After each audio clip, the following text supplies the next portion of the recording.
Hola, Hola Eva, buenas tardes.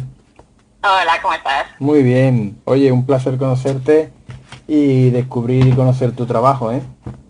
Muchas gracias. Oye, Eva, tenías un trabajo que entiendo que no tenía nada que ver con lo que haces ahora y de buenas a primeras te cambia la vida. ¿Fue esto difícil o solo cuestión de adaptarse? Pues, hombre, no pasó de un día para otro. O sea, no me desperté un día como directora de comunicación en L'Oréal y dije, voy a tirar por la borda 20 años de carrera y me voy a hacer youtuber. No, no, no, esto fue algo que pasó poco a poco. Yo hace como 4 años me di cuenta de que mi hija mayor, que tiene una enfermedad rara y estaba a punto de pasar a primaria, Ujú, pues aprendía mejor de modo audiovisual que intentando explicarle así cosas como cara a cara o de modo convencional. ujú. Y un poco para prepararla para ese inicio a primaria y a un contexto social, entre comillas, normal, pues le lancé esta idea loca a mi marido, ¿no? De, ¿y si nosotros nos abriéramos un canal de YouTube donde un personaje ficticio que ya no sepa que son sus padres, pues pueda contarle de manera lúdica cosas que le van a venir bien, ¿no? Situaciones sociales, valores o conceptos, pero de un modo, pues como aprenden los niños de hoy en día, ¿no? A través de vídeo. Y así fue cuando poco a poco empezó a cambiar mi vida, ¿no? Al principio era un proyecto residual total y que hacíamos como hobby mi marido y yo en un estudio clandestino en el sótano de nuestra casa, donde Mm. grabábamos como una tarde a la semana. Pero luego un día, pues de repente un vídeo que colgamos en 24 horas tuvo 1 millón de visualizaciones y se empezó a hacer todo muy, muy grande.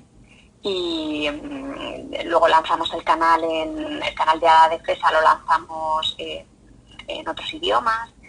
Y sí, como 3 años más tarde, el año pasado, fue cuando ya di un poco ese giro completamente a mi vida, ¿no? Cuando ya el proyecto de YouTube pues, se había convertido, bueno, como dice la gente, ¿no? Cuando mi plan B se convierte en mi plan A. Ujú. Y el proyecto de YouTube empezó a ser muy grande, empezamos bueno, pues a poder vivir de ello.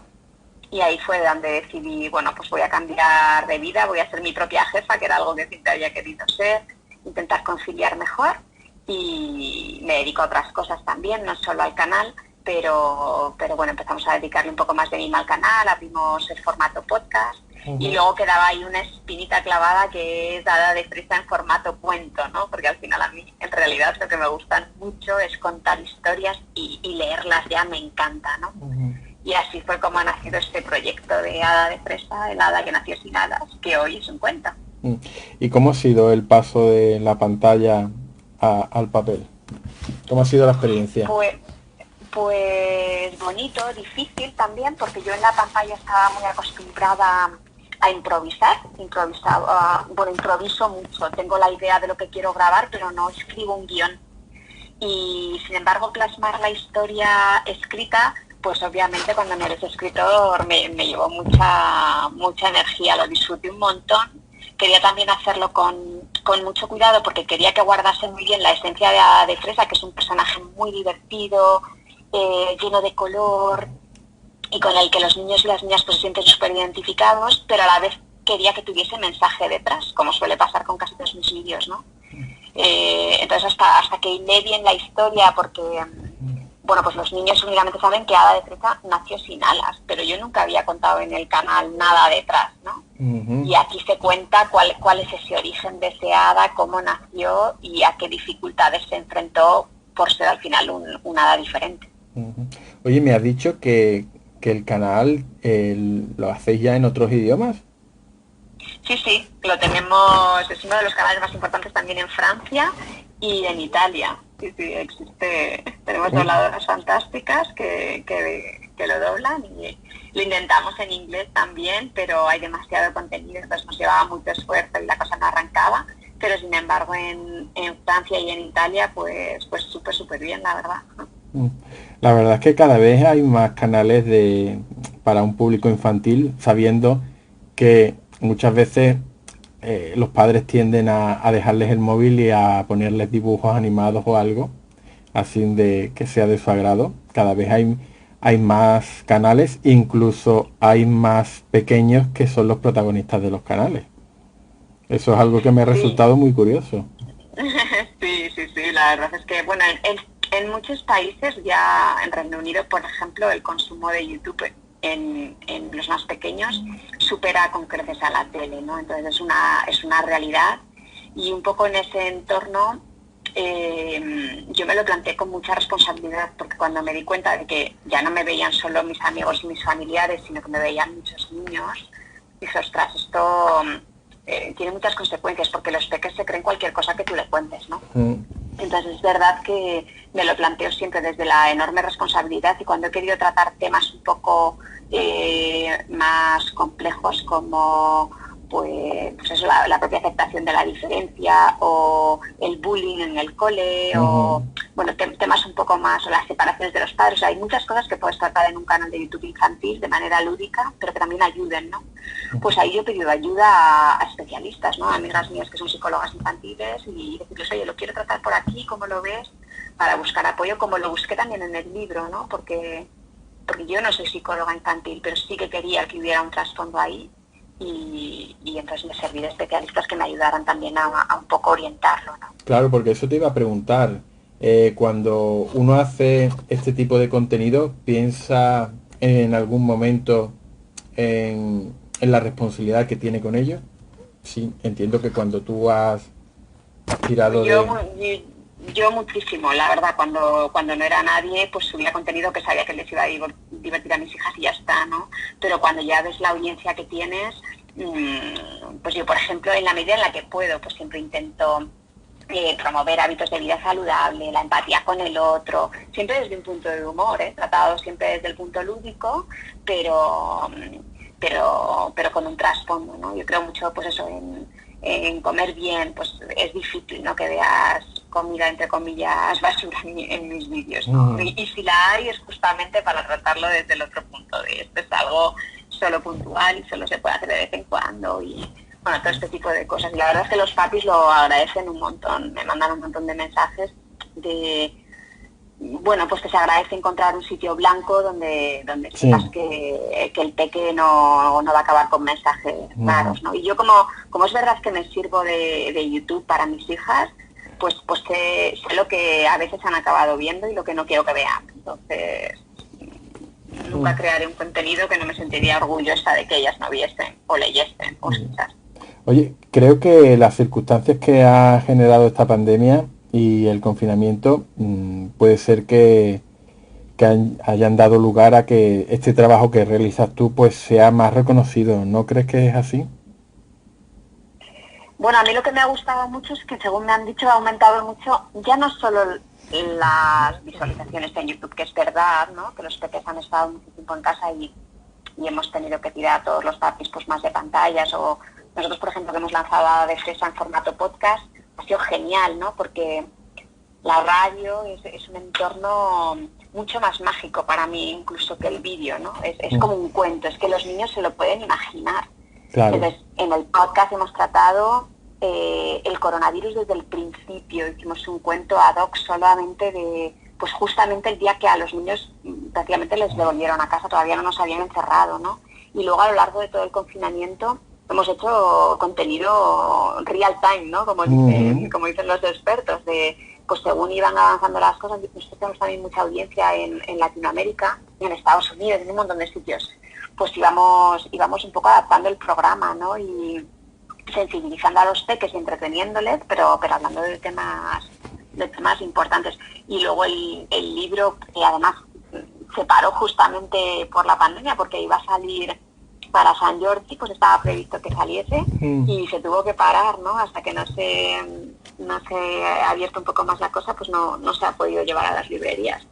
Y yo creo que ahora pues es un gran regalo, ¿no? Porque seguimos medio abiertos, medio cerrados, y hombre, regalar un libro para que tú puedas leérselo a tus peques o que ellos lo puedan leer, pues Sí. me parece, ¿no? Súper Mm. bueno para el verano, la verdad. Oye, pues me ha gustado mucho la idea de los podcasts porque creo que estamos dejando un poco la radio. Creo que las generaciones que son todavía pequeñas, creo que la radio para ellos es algo, un objeto todavía no muy conocido, ¿eh? Y con esto se fomenta la radio Mm, entre las nuevas mm. generaciones. Hay muy pocos programas de radio infantiles, muy pocos, y es verdad que en España el mundo podcast es muy pequeñito todavía, pero nosotros las reacciones que estamos teniendo, claramente las visualizaciones no son como las escuchas de YouTube, Ujú. pero el compromiso de los que nos escuchan y un poco como entre comillas, el beneplácito de los padres, ¿sabes? Es brutal, porque hay familias que lo utilizan pues a la hora de comer, o en el momento de la fiesta, o cuando se van los peques a dormir, O o cuando van en el en el coche. coche, claro.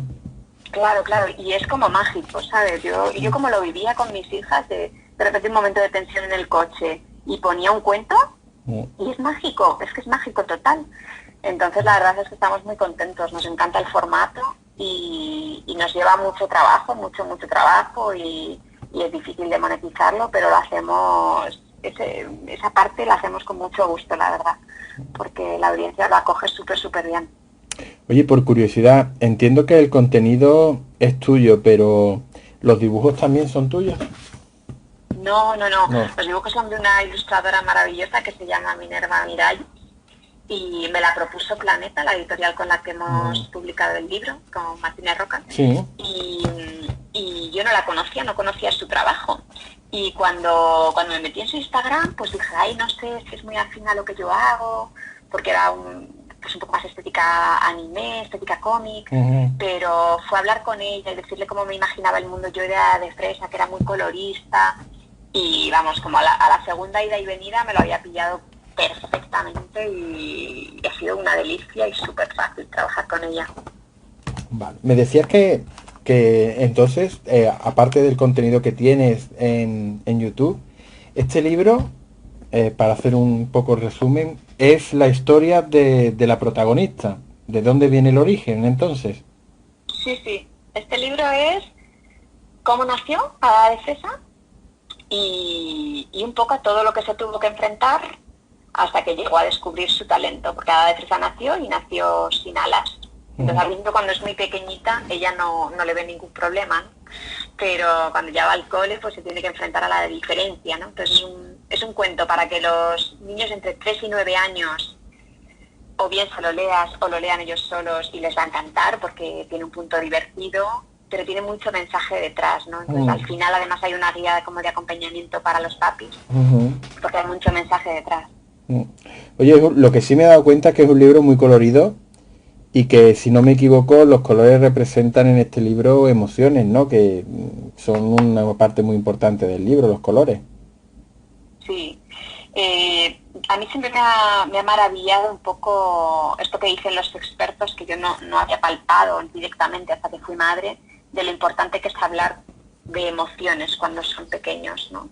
De todas, de cuando estamos enfadados también y cuando estamos tristes también, ¿no? No todo en la vida es estar contento, hay partes de la vida que no son tan divertidas, ¿no?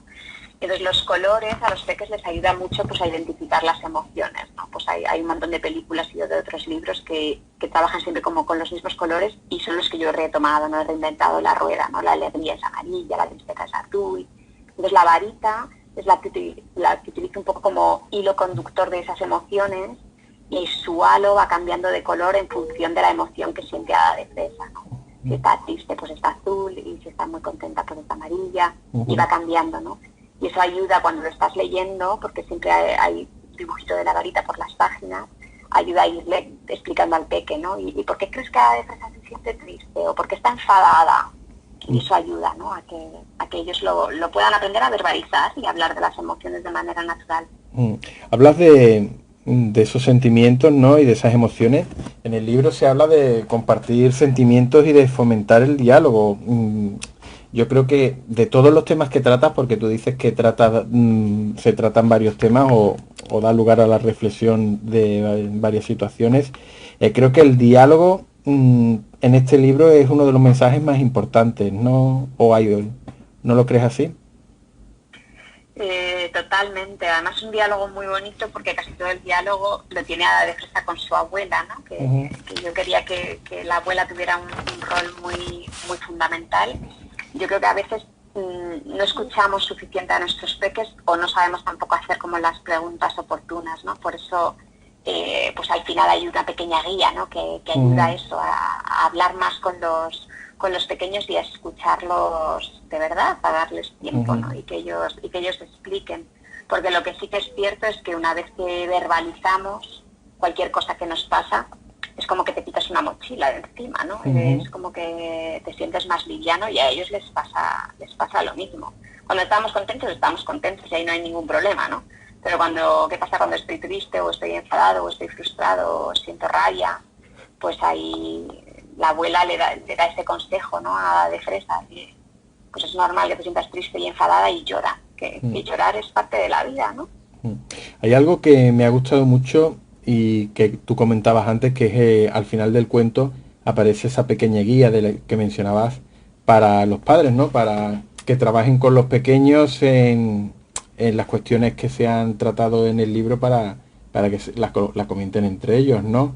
Es algo que a mí me ha sorprendido porque no es que no tenga, digamos, conocimiento o desconocimiento de la literatura infantil, pero es algo que yo he hecho en falta en los libros que han llegado hasta mí, ¿no?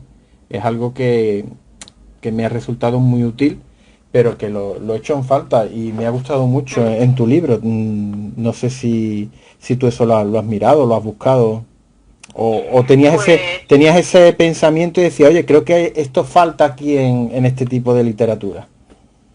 Pues yo estoy totalmente de acuerdo un poco con tu reflexión y es verdad que para gustos los colores, ¿eh? Yo me encuentro también con papis que dicen, no, yo no quiero diseccionar el cuento y por eso está al final de manera discreta y quien quiera lo use, quien no, y está en una tipografía pequeñita, con lo cual normalmente no lo leen los niños, se ve claramente, ¿no? Que es para los papis. Pero yo me encontré con algunos cuentos que sí que lo tenían y a mí sí me ha ayudado, porque si no acababa haciendo siempre como las mismas preguntas a mis hijas, ¿no? Y a mí sí que me ayudaba esa parte de, venga, pues a ver cómo lo enfocan desde aquí, ¿no? Y valerte de las historias para establecer esa conversación sobre emociones, pues está genial. Y si te dan la guía un poco del hilo del que tirar, porque tampoco hay que hacerlo exactamente como viene en el libro, ¿no? Claro. Es un poco una pequeña inspiración y, como dice la palabra, una pequeña guía que te puede inspirar a, bueno, pues comunicarte con tu peque, ¿no? Hombre, en este tiene muchos mensajes y es para reflexionar. Hay otros que simplemente es una historia pues para entretenerse y divertirse, pero no nos olvidemos que los cuentos en su origen pues son mensajes que se hacían para que perduraran de generación en generación y no se olvidase. Son pequeñas moralejas al fin y al cabo. No, muchos de los cuentos, decía Bucay, que muchos de los cuentos no nos han llegado como realmente eran, sino que se han ido suavizando con el tiempo. Totalmente. Oye, oye, Eva, nuestra protagonista no tiene mucha suerte a lo largo de esta historia, ¿no? Al intentar hacer magia. Pero ahí están sus amigos, su abuela, para que no se desanime y encontrar una utilidad, ¿no? Una salida a cada desastre. Es un bonito mensaje para la vida, ¿no? El que das. Y yo creo que las mejores ideas salen al principio de intentos fallidos, ¿no? Hay grandes inventos de la humanidad, desde cosas muy chorras como el post-it hasta cosas mucho más avanzadas que han surgido de lo que en principio supuestamente eran errores, ¿no?